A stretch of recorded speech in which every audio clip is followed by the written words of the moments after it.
دیکھیے یہاں سب سے پہلے جو بات کہی گئی ہے کہ جب کچھ لوگوں نے تمہارے ساتھ دست درازی کا ارادہ کیا، تو یہاں اشارہ اس طرف ہے کہ جب یعنی کسی ایگریشن کی یا کسی حملے کی یا کسی جھگڑے کی کسی نے نیت کری، تو اللہ نے انہیں تم سے روک دیا، دور روک لیا۔ تو یہاں اس بات کو ہمیں سمجھنا چاہیے، جو بارہا پیچھے بھی آ چکا ہے، کہ یہاں اللہ نے روک لیا سے مفہوم یہ ہے کہ اللہ کے قوانین نے روک لیا، کیونکہ پوری کائنات میں اللہ کے قوانین دیکھے، ہم نے اللہ کو نہیں دیکھا۔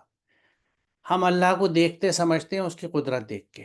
اس کے قوانین کو دیکھ کے، یعنی اس کے لاس جو ہیں، جو they are operating in nature, جو اس کے قانون چاروں طرف چلتے ہیں، اس سے ہم اللہ کو پہچانتے ہیں۔ تو اب اللہ کے قوانین نے روک لیا، اس کی وضاحت میں ایک آیت یہاں شیئر کر کے کروں گا۔ یہ بہت ہی چشم کش آیت ہے اور بہت اہم ہے۔ انفال کی یہی آیت نمبر 60، اور ان کے لیے جس قدر تم سے ہو سکے تیار رکھو قوت اور پلے ہوئے گھوڑے، کہ اس سے ہیبت رہے اللہ کے دشمنوں پر اور تمہارے دشمنوں پر، اور ان کے علاوہ دوسروں پر بھی جن کو تم نہیں جانتے، اللہ ان کو جانتا ہے۔ یعنی یہ آیت جو ہے، یہ پورے معاشرے کو، ہر زمانے کے معاشرے کو یہ سمجھا رہی ہے کہ تمہاری جو تیاری ہے، اب یہاں چونکہ دست درازی کی بات ہے، تو دست درازی کے تعلق سے یہاں پہ یہ تیاری بتائی گئی ہے۔ دیکھیے قرآن، پیچھے بھی ہم سیشنز میں ڈسکس کر چکے ہیں ریلیونٹ آیات کے ساتھ، کہ قرآن کہیں پہ بھی ایگریشن نہیں کراتا، وائلنس کی تعلیم نہیں دیتا۔ کہیں پہ اگر حفاظت کی بات ہے تو وہ ڈیفینسو ہے، کہ کوئی تم پہ حملہ کر دے تو تم یقیناً اپنی پوری صلاحیتوں کے ساتھ اس کا مقابلہ کرو، لیکن جیسے ہی وہ اگر امن کی بات کرے تو فوراً ہاتھ روک لو، وہ ہتھیار رکھ دے فوراً ہاتھ روک لو اپنے، اور ان کے ساتھ اچھا برتاؤ کرو۔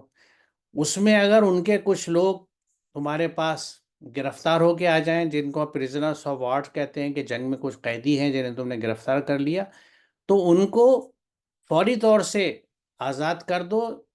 یا تو احسان کرتے ہوئے یا کچھ لے کے بدلہ، یعنی ان کو روکو بھی مت، ان کو واپس جانے دو۔ تو یہ پوری چیز جو ہے، یہ ہمیں یہ بتاتی ہے کہ قرآن بیسیکلی منع کرتا ہے کسی طرح کے ایگریشن سے، وائلنس سے، لیکن اب تمہارے اوپر کوئی حملے کی سوچے، لڑنے کی سوچے، تو اس کے لیے قدرتی ڈیٹرنٹ، اس کے لیے رکاوٹ کیا ہوگی کہ اگر اسے تمہاری قوت کا اندازہ ہو جائے۔ ہم عام طور سے دیکھتے ہیں کہ یعنی سڑک پہ بھی، اور یہ جو پیٹی امپلائمنٹس ہوتے ہیں نا، جیسے دکان پہ کوئی کام کر رہا ہے یا کہیں پہ، تو اس میں جو چھوٹے بچے یا کمزور لوگ ہوتے ہیں، کسٹمر ان پہ زیادہ زور سے آتے ہیں، ان کو دبانے کی کوشش کرتے ہیں۔ یعنی ہر طاقتور کمزور کو دبانے کی کوشش کرتا ہے۔ آپ سڑک پہ دیکھ لیجئے، ٹریفک میں ٹرک والا کار والے کو دبانے کی کوشش کرتا ہے، کار والا ٹو ویلر کو دباتا ہے، ٹو ویلر سائیکل والے کو دباتا ہے، اور سب مل کے پیڈسٹرین کو، جو بیچارے پیدل چلتے ہیں، ان کو دباتے ہیں ہمارے سب کانٹیننٹ میں۔ دوسری جگہ دوسرے یعنی رول ہیں، دوسری انڈرسٹینڈنگ ہے، ایک دوسری تہذیب ہے، جہاں سب سے کمزور کو سب زیادہ حفاظت کی جاتی ہے، کہ ایک پیدل اگر سڑک کراس کرنے کے لیے دکھتا ہے تو وہ گاڑیاں بھی رک جاتی ہیں، چاہے سگنل ہو نہ ہو۔ تو وہ ایک دوسرا بہرحال معاشرہ اور سماج ہے۔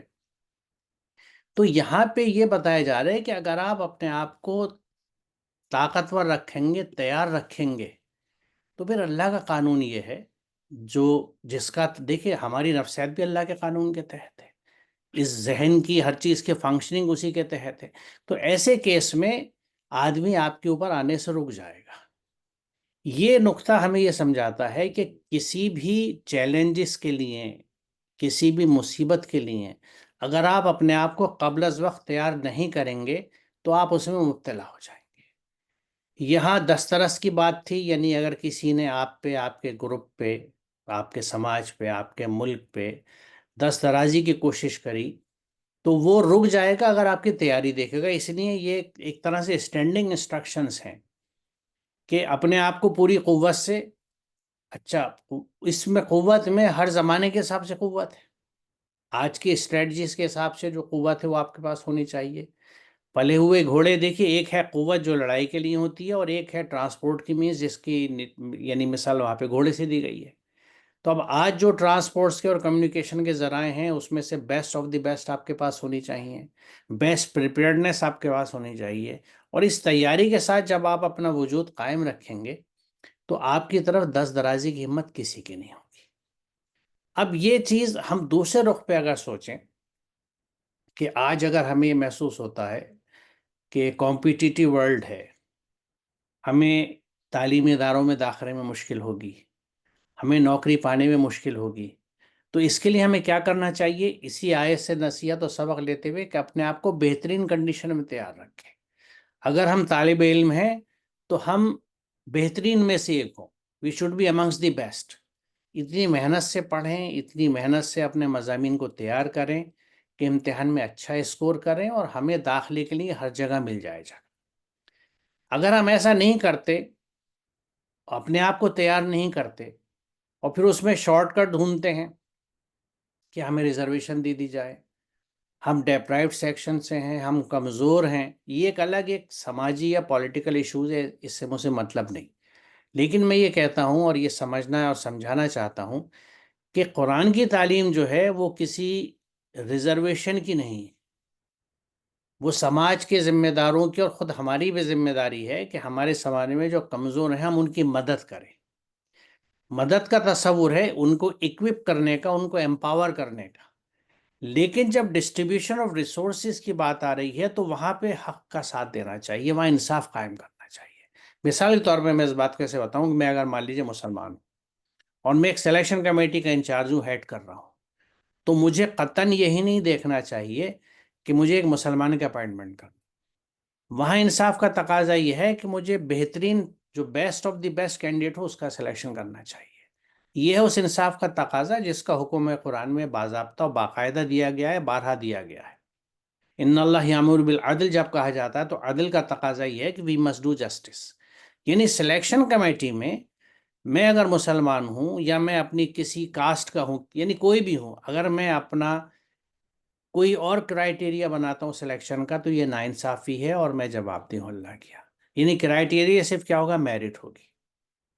اس سلیکشن کمیٹی کے لیے، اس پوزیشن کے لیے جو میریٹوریس ہوگا سب سے زیادہ، اس کا سلیکشن کرنا ہے۔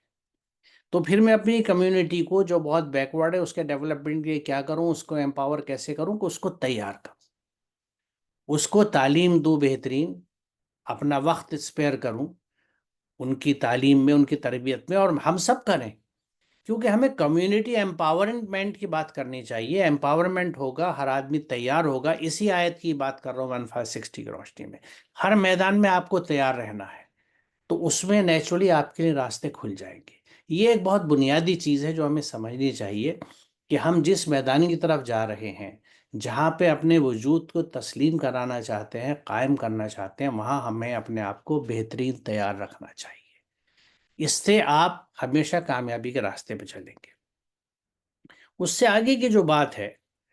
کہ تم لوگ اللہ کے متقی بن جاؤ اور پس اہل ایمان کو اللہ پر توکل کرنا چاہیے، اس میں بھی آپ دیکھیے کہ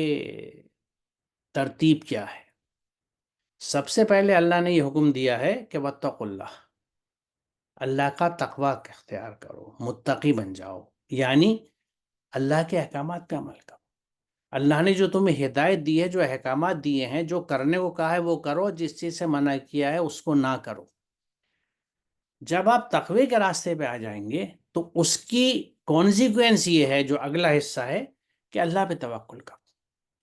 کیونکہ اللہ پہ توکل کریں گے آپ متقی ہونے کے بعد۔ متقی ہونے سے پہلے اللہ کا توکل وہ توکل ہے جو آج ہماری اکثریت میں پایا جاتا ہے، کہ نہ ہم اللہ کے احکامات پہ عمل کرتے ہیں، نہ اس کے احکامات کو سمجھتے ہیں، بس اس کے بھروسے بیٹھے ہوئے ہیں۔ یہ ایک ایسی یعنی اللاجیکل چیز ہے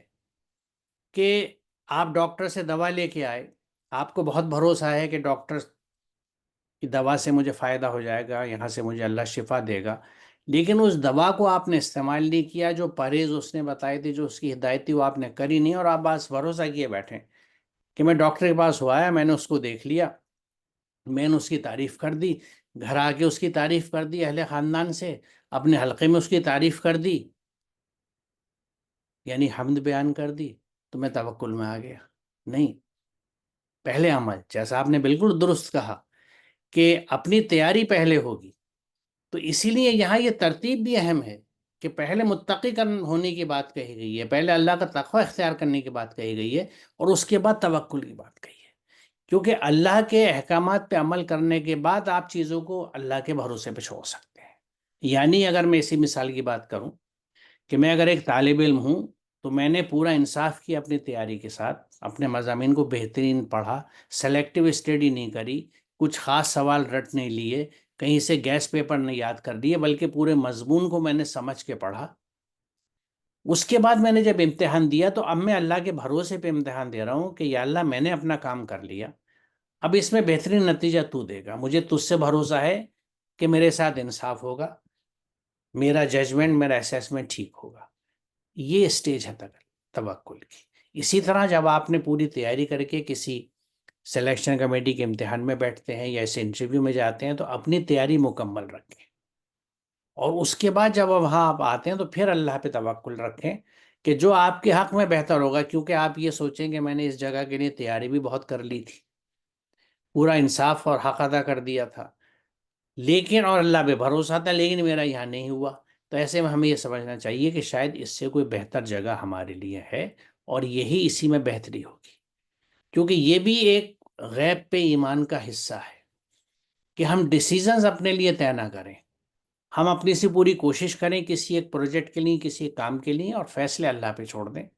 اور ہماری پوری ایمانداری اور آنیسٹ اور سنسیئر ایفرٹس کے بعد بھی وہ چیز ہمیں نہیں ملی تو ہمیں کوئی گنجائش ہی نہیں ہے کہ ہم کسی بددلی کا، ڈپریشن کا شکار ہو۔ ہمیں یہ یقین ہونا چاہیے یقیناً اس سے کوئی بہتر چیز میرے لیے اللہ نے رکھی ہوگی، اور یہاں میرے لیے یقیناً بہتری نہیں ہوگی جبھی میں یہاں نہیں آیا۔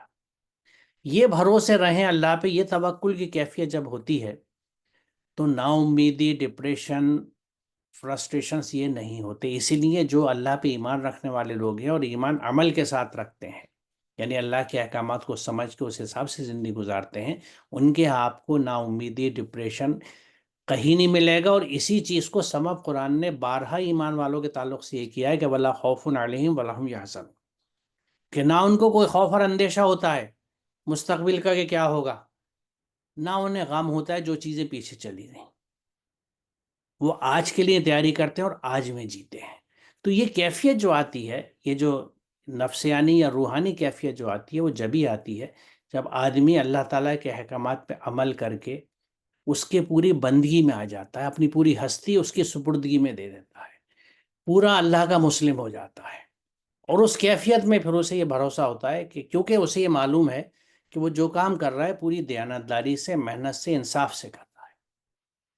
اور اس کے بعد وہ اللہ پہ چھوڑ دیتا ہے کہ جو ہوگا میرے لیے ٹھیک ہو۔ اس کیفیت کا انسان جو ہے نہ اسے خوف ہوتا ہے اور نہ اسے غم ہوتا ہے۔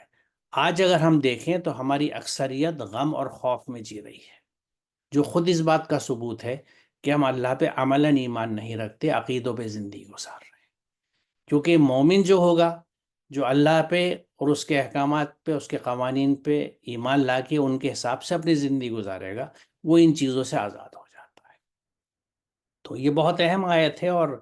یقیناً اس کو ہسٹوریکل کنٹیکس میں دیکھنے کے بجائے آپ نے بالکل صحیح فرمایا، ہمیں یہ دیکھنا چاہیے کہ آج ہم اس سے کیا سیکھ سکتے ہیں۔ اللہ تعالیٰ نے اگر کسی کے ایگریشن کو، کسی حملہ آور کو ہمارے سے دور روک لیا تو اس کے لیے فیکٹر کیا ہو سکتے ہیں؟ اس کے لیے فیکٹر ہمارے ہوں گے، ہماری وہ تیاریاں ہوں گی جس کا حکم دیا گیا ہے۔ اس لیے میں نے یہ آیت رکھی ہے سیمپل کے طور پہ کہ اگر ایگریشن کے تعلق سے ہماری یہ تیاری ہوگی تو کوئی ہم پہ ایگریشن کرے گا نہیں، ہمیں ایگریشن کو وائلنس کا حکم ہے نہیں۔ یقیناً یہ اس لیے کیا ہوگا کہ یہ جو پریپیئرڈنیس یہ ہے، یہ ایک ڈیٹرنٹ آف وار ہوگی، اس سے ہر طرح کا ایگریشن اور جنگ رکے گا اور امن پھیلے گا، کیونکہ قرآن کی بنیادی تعلیم جو ہمیں یاد رکھنی چاہیے، کیا صلح و خیر، یہ قرآن کی بنیادی تعلیم ہے کہ صلحوں میں خیر ہے۔ میرے خیال سے طارق صاحب آج ہم یہاں رکتے ہیں، یہ مناسب ہے۔ اور انشاءاللہ اگلے سیشن میں سے آگے چلیں گے۔